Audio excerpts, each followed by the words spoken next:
Que espetáculo! Chapéu preto. Show de bola.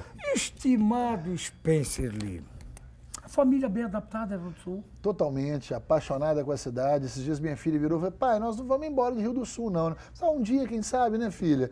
Mas apaixonada com a cidade. Está estudando em colégio... Está estudando no IMA, né? Está muito feliz. Ótimo eu costumo colégio. brincar, Neri, que a minha filha sempre soube que eu era parente dela, mas que eu sou pai dela, ela está descobrindo agora, sabe? Porque essa vida da gente é bastante corrida, Pois né? Muita é, viagem. eu ia chegar nisso aí. Vocês trabalham muito e viajam bastante. Muito. Então tem pouco tempo para a família? Muito pouco tempo. Às vezes o fuque pode ficar de fora. Agora, eu vou até te falar uma coisa que depois que nós viemos para Rio do Sul, sabe, olha, a performance melhorou bastante. O fuque aumentou? Aumentou bastante Aumentou. o fuque. Por quê? Porque a Cibele também trabalhava 8 horas por dia em Uberlândia. Então saíamos todos às 8 horas da manhã, a Emily ia para a escola integral das 8 às 6, Cibele trabalhando, eu trabalhando no clube, todo mundo almoçava nos seus locais de trabalho. E a Emily pouco viu o pai e a mãe? Pouco viu o pai e a mãe. A gente pegava a Emily 6h30, 7 horas, a Cibele, eu chegava em casa 8 horas da noite, ela dormia 8h30, 9 horas, mais nova, né? Era muito desgastante. As viagens, estimado, ônibus, avião, hotel, translado, é uma carga puxada. Tem muita gente que fala assim, nossa, que legal, né? Então, pô, mas chega um momento que é extremamente cansativo. A nossa logística não é muito fácil em Rio do Sul, né? A gente pega um voo em Navegantes, a gente sai 4 horas... 470, a gente sai 4 horas da manhã, então são 13 viagens na Superliga e 13 jogos em casa.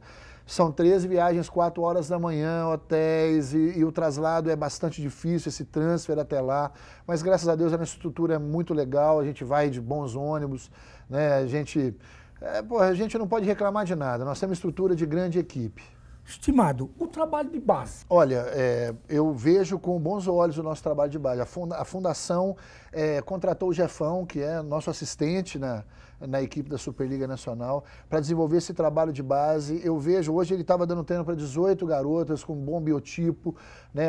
Meninas que você vai perceber que com o passar dos anos vestirão a camisa da equipe principal de Rio do Sul. Para essa temporada, temos 2 jogadoras, infanto-juvenis e juvenis, que vão compor a nossa equipe da Superliga Nacional. Vão compor o elenco. São jogadoras que na avaliação dele, são merecedoras pela dedicação, pelo talento, obviamente, né? E a gente vai abraçar essas 2 meninas. O ano passado tivemos 2 também. É importante que essas meninas da categoria de base cheguem no adulto, porque isso gera perspectiva para as outras. Se a categoria de base não coloca atleta no adulto, elas deixam de acreditar. Né? Então é importante isso. E nós temos jogadores da seleção também, né? Temos jogadores... Cara, e engraçado, Neri, nós temos a Fernanda e a Francine na Seleção Brasileira Universitária, a Giovana na Seleção Brasileira Sub-23, né? E a Mimi com a Tati Rizzo, né? Na Seleção Argentina. Né? Então a gente tem hoje 5 jogadoras nas seleções, 3 nas seleções brasileiras e 2 na seleção argentina. É importante dizer, antes que aumente a nossa responsabilidade, que a Giovana da seleção sub-23 é uma jogadora de 21 anos de idade, a levantadoras que contratamos. As 2 jogadoras da Argentina estão tentando disputar o pré-olímpico e pela primeira vez disputaram uma Olimpíada na história do voleibol argentino. Não é uma seleção que figura entre as melhores seleções do nosso planeta. Essa possibilidade do pré-olímpico na Argentina pode dar à Argentina a primeira oportunidade de disputar uma Olimpíada na sua história. Então, a gente percebe que eles ainda não estão dentro de um contexto das melhores seleções do mundo, mas é um mercado importante para eles também. Você já treinou o voleibol masculino? Eu já tive uma oportunidade de treinar o voleibol masculino, no voleibol sentado, naquele projeto da Universidade Federal que nós comentamos há pouco, e eu trabalhei 11 anos no SESI em Uberlândia. Né? Nesse período eu trabalhava com o feminino, mas eu tive que, durante uns 2 meses, ajudar o técnico do masculino, precisou passar por uma cirurgia, aí eu tive que ajudar e participei de um campeonato mineiro, fomos vice-campeões estaduais infanto-juvenil no masculino. E o que é melhor, trabalhar com mulheres ou com homens? Olha, é diferente, eu não tive uma oportunidade de ter uma temporada toda para vivenciar todos os problemas que o masculino poderia ter, mas com certeza é muito mais problemático o feminino. O feminino é mais problemático? É muito mais problemático. Por que, estimado? Olha, estimado, pelo seguinte, a mulher ela é um pouco mais sensível aos seus comentários, você tem que se policiar muito mais para conversar com uma mulher do que com um homem. Com um homem você pode ser mais espontâneo. Você tá uma merda, isso tem que ser diferente. Porra, a mulher tem que ter cuidado. Solta uma força de expressão, acabou aquilo ali, a gente senta, conversa, se abraça, vai com Deus. Com a mulher não, né? Com a mulher, ela guarda um pouco mais de ressentimento, né? Você precisa se policiar um pouco melhor. O tato com a mulher tem que ser diferenciado. Você precisa estar constantemente trabalhando a motivação dela. Então, se você quer fazer uma crítica a uma mulher, faça primeiro 3 elogios e depois da crítica mais 2. Porque ela vai assimilar menos a crítica como a prioridade daquilo que você quis dizer. E a mulher, ela é um pouco rancorosa nisso. Eu tenho 2 em casa, uma esposa e uma filha, e a gente percebe isso também, não é só atleta, não.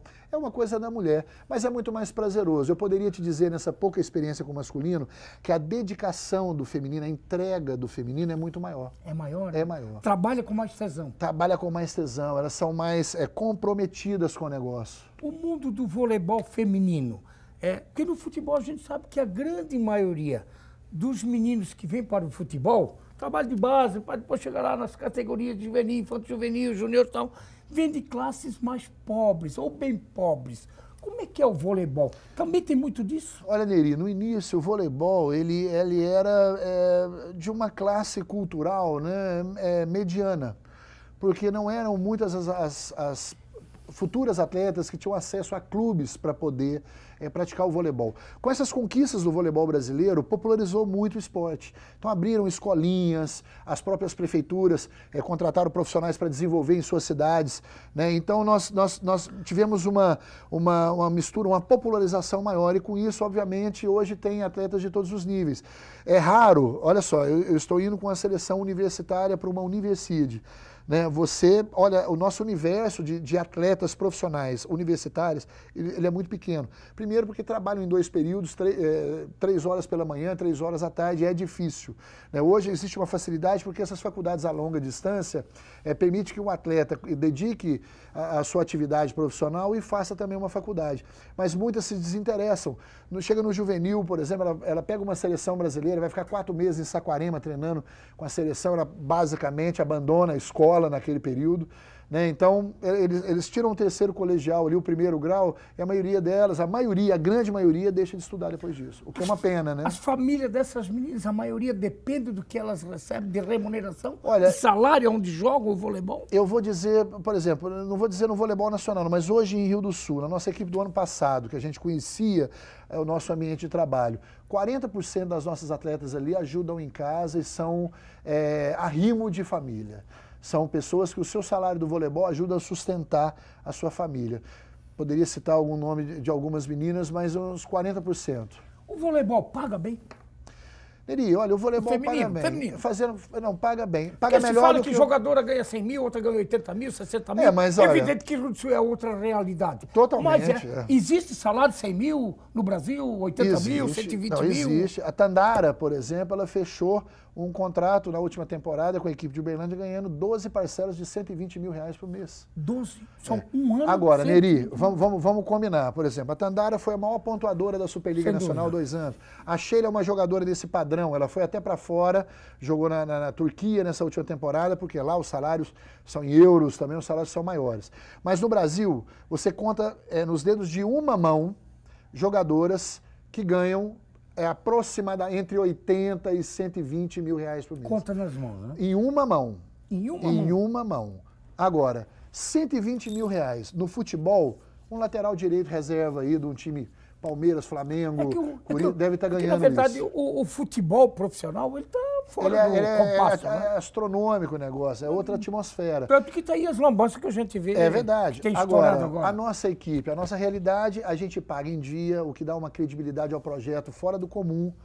E o meio conversa muito sobre isso. Né? Eu vou para Rio do Sul, pô, legal, vai porque a credibilidade lá, o Sonilo Borgonovo... Isso é que nem o futebol, você quer jogar em Ibirama, aqui no Atlético Ibirama, porque se paga. Porque o futebol normalmente não paga em dia. Não se paga. É o que é feio, né? E o que Nós somos o país do futebol. É que, na verdade, no futebol, estimado, você que gosta também de futebol e é flamenguista, na maioria dos dirigentes, não vamos generalizar, mas na grande maioria, está aí a lambança agora. FIFA aparecendo, e CBF, aquela coisa toda, que o craque Romário já vem falando há muito tempo, hoje como político continua, instalou a CP, aquela coisa. Mas, enfim, eles se servem do futebol, eles não servem ao futebol o seu trabalho, é diferente. Tem até uma piadinha maldosa nesse negócio, né, que as investigações do FBI na FIFA descobriram mais 2 gols da Alemanha.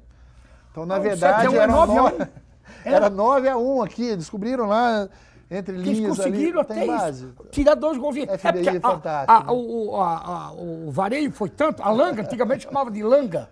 Foi tanto a langa, porque quando a coisa é grande, langa. Foi tanta que realmente surrupiaram 2 gols. Né? Engraçado, né? Precisou do FBI. Depois a gente reclama do americano. O americano tem muitos defeitos, mas tem muita coisa de bom, né? Precisou do FBI para interferir num órgão como a FIFA para mostrar que, para eles, a corrupção, ela realmente é para ser mostrada, é para ser punida, né? Estimado, essas meninas que trabalham bastante, têm tempo para uma balada, para dar uma namorada? Olha, como é que é? Porque a gente sente que é pouco tempo. Verdade. E a gente não vê essas meninas com os meninos, os namorados, a gente não vê, porque elas trabalham muito. Eu acho que não tem o tempo necessário para dar aquela amassada, aquele aconchego. Aquela aliviada, né? Aquela aliviada. Olha, Neri, realmente porque o trabalho delas é com o corpo, né? Então o cansaço é muito grande. E o acúmulo dos trabalhos, né, todo dia, ele realmente gera um cansaço muito grande. Mas eu sou um profundo incentivador de que elas tenham o seu momento como pessoas. Não tem treino no domingo, então sábado é o dia de dar uma volta, de dar uma paquerada. Beijar na boca é bom demais, alivia, faz bem, né? O fuque-fuque também é bom. E os agregados, né? E a sequência do beijo na boca, acho que é importante para elas. Onde o esporte coletivo tem o homem tem muito ciúme daquele que joga um pouco mais, que ganha mais. Tem muito ciúme da mulherada entre elas, aí muito... Aquela coisinha toda. Como é que contorna isso tudo? É difícil. Isso é o que torna o esporte feminino um pouco mais difícil. Porque o homem, eu fechei por 5, você fechou por 10, olha, eu fechei por 5 e acabou. A mulher fecha por 5, você fechou por 10, ela fica querendo que você dê o rendimento proporcional àquilo que você ganha mais, ela se incomoda com aquilo, é difícil lidar, mas graças a Deus o profissionalismo fala mais alto do que essa vaidade pessoal das meninas. Estimado, ontem nós íamos ao Pinga Fogo, que nós estamos no finalmente, a arbitragem. A gente, quando vê o nosso ginásio aqui lotado, e o nosso torcedor tem ido, colabora, vai, torce, gosta, mas a gente sente que nem todo torcedor conhece as regras do jogo. Você vai se familiarizando e vai aprendendo. Você às vezes critica a arbitragem e a arbitragem às vezes ela toma uma atitude correta. Como é que você vê a arbitragem do voleibol a nível de Liga Nacional?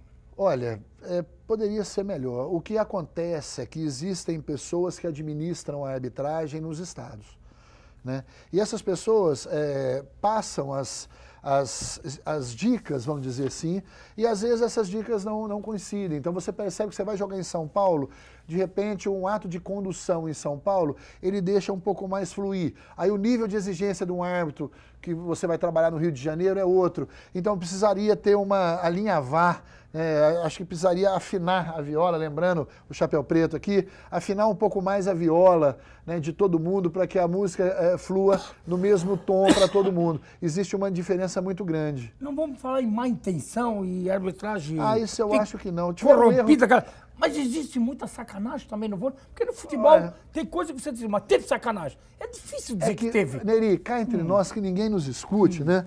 Mas o árbitro, ele é tão vaidoso, sabe, quanto o atleta. Ele aceita, ele acha que não é. Ele não está ali para ser um coadjuvante, aquele papo, né? Que o bom juiz é aquele que passa despercebido. A arbitragem, ele não pensa assim. Eles também estão ali para serem agentes realizadores dos jogos. Então eu vejo alguns árbitros muito vaidosos, né? O ano passado teve um erro de arbitragem aqui no nosso ginásio contra o time do Rexona do Bernardo, que a Fabi foi desqualificada do 7 e o líbero não pode ser substituído. E ela voltou depois. Foi um erro de arbitragem. Nós procuramos os nossos direitos, mas o erro foi da arbitragem, não foi da equipe adversária. A gente gostaria dos pontos daquele jogo, né? Mas acabou que não deu para conquistar os pontos. Foi o erro da arbitragem e o Rexona não poderia ser punido pelo erro da arbitragem. Pinga fogo, pinga fogo. Pinga fogo, estimado. O que temos aí, estimado? Rapidinho. Olha, estimado, trouxe para você uma camisa da Seleção Brasileira Paralímpica. Trouxe no tamanho GG, porque eu sei que nós temos o mesmo bioetíope, né? Nós temos um bioetíope bem gordo, parecido, gordo. É bastante grande. Obrigado, estimado. Te agasalhar. Hobby. Televisão. Religião. Católico, praticante. Deus, como é que você vê? Cara, é a melhor coisa da nossa vida. Agradeço a ele. Meu avô costumava dizer, nada é meu, tudo é emprestado por Deus, porque no dia que ele quiser, ele leva de volta. Fé. Bastante. Acho que o que nos traz até aqui. A gente sonha, tem fé de que aquilo vai acontecer um dia. Peço a Deus e ele eventualmente nos dá. Fora o voleibol, o esporte. Basquetebol para assistir é bastante emocionante e automobilismo. Sou apaixonado em automobilismo. Carrinho de rolemã, eu estou na porta da televisão assistindo. Futebol, time do coração. O nosso Mengão. O nosso. O nosso Mengão. Quer que te dê a escalação do tempo de Cantarelli, Leandro, Moser, Marinho, Júnior, Adílio Andrade, Zico, Lico, Nunes. Foi ali que eu aprendi a me apaixonar pelo Flamengo. Flamengo de 1950, dá a escalação. Didi, Dedé, Popó, Reco, Reco, Bolão, Subaco, Meinha, Catarro, Meleca e Cabelo. Meu Deus, você deu um banho no doutor Hermílio, que ele veio aqui e falou da seleção de 50, de 39, de 29. O doutor Hermílio tem uma memória fantástica. Estimado, bebida. Cerveja, bem gelada e essa sua vodka aqui. É porque o holandês gosta muito da cerveja mesmo. Eu acho Chopp gostoso. também. Aqui em Rio do Sul é bastante frio, eu tenho tomado bastante vinho também. Música, um estilo. Rock and roll. Ó, rock and roll. Chapéu preto. Um ídolo. Ayrton Senna. Ayrton Senna. Ayrton Senna. Era o cara. Era o cara. Quem de nós não assistia aos domingos de manhã? Não se emocionava com aquela bandeirinha? Um atleta no voleibol referência. Esse era o cara, é o cara, Neri. Olha, eu vou dizer o Giba. No masculino. No masculino. No feminino, Fofão. Fofão. Fofão. Que aposentou agora, né? 46 anos, Neri. É uma enciclopédia de simpatia e conhecimento. Aliás, é o sustentáculo, foi até agora do Bernardinho, Sem né? dúvida. Eu quero ver como é que ele vai fazer essa temporada sem a Fofão. Trouxe uma americana, Courtney Thompson. Religião e política, como que você vê? Olha, são coisas que não se discute, né? Eu costumo dizer que eu tenho a minha fé, não me incomodo com a fé dos outros também, acho que cada um tem o seu direito, e na política da mesma forma. E posso fazer só um comentário? Pode. Que coisa interessante em Rio do Sul. A prefeitura de um segmento político, a associação de um outro segmento político, os dois segmentos trabalhando em prol do lazer e entretenimento, do voleibol, do projeto de voleibol do Rio do Sul. Que Isso bom, me que orgulha beleza, muito né? grande. Um A grande exemplo política para o tem que Brasil. unir e não desunir, né? Um grande exemplo para o Brasil. A política tem que unir e não desunir, na verdade, né? Sem dúvida. E, aliás, E trabalhar pelo briga povo. política não constrói nada. Nada. Nada, né? Você tem razão. Estimado, o que mais você gosta? Assim, aquilo não, eu adoro isso, né? Isso eu adoro, eu gosto. Cara, eu adoro, assim, um bom tira-gosto, uma cerveja boa gelada, um bom papo, amigos agradáveis, uma boa roda de amigos, isso não tem preço. Não tem preço. Isso nos rejuvenesce, meu pai dizia, conviver com um jovem é muito bom, que a gente mantém sempre a nossa juventude. Para ter junto esse chopp, essa bebida e os amigos, tem que ter um prato diferenciado. Qual é o prato preferido do estimado Spencer Lee? Neri, engraçado nisso, eu não sou muito chique não, cara, eu gosto de um arroz alhudo, um arroz com Que bastante, é alhudo? Com bastante alho, né? Um arroz alhudo, como a gente brinca lá em Minas Gerais, um bife à milanesa, uma batatinha palha. O que mais detesta o estimado? Olha, acho que falsidade, hipocrisia, sabe, arrogância, a gente não precisa disso não. A convivência é tão saudável, é tão gostoso você ser feliz, olhando a felicidade das pessoas à sua volta, né? Isso nos completa, né? Você falou felicidade, para encerrar. O que é felicidade para o Spencer Lee? Olha, a felicidade é estar com os meus amigos, com a minha família, estar com a minha filha, sabe, estar nadando com ela está fazendo natação, eu gosto muito de ver desenvolver, faz patinação, gosto muito, é conviver com a família. É aquilo que a gente conversou até sobre meu pai, né? Meu pai foi quebrando as famílias onde ele foi passando, e eu aprendi muito com ele nisso, a gente aprende muito com os erros dos nossos, né? Serve de exemplo, né? O passado só serve de exemplo. Exatamente. Estimado, muito obrigado. Que Deus proteja, dê muita saúde. Estimados, chapéu preto para os estimados.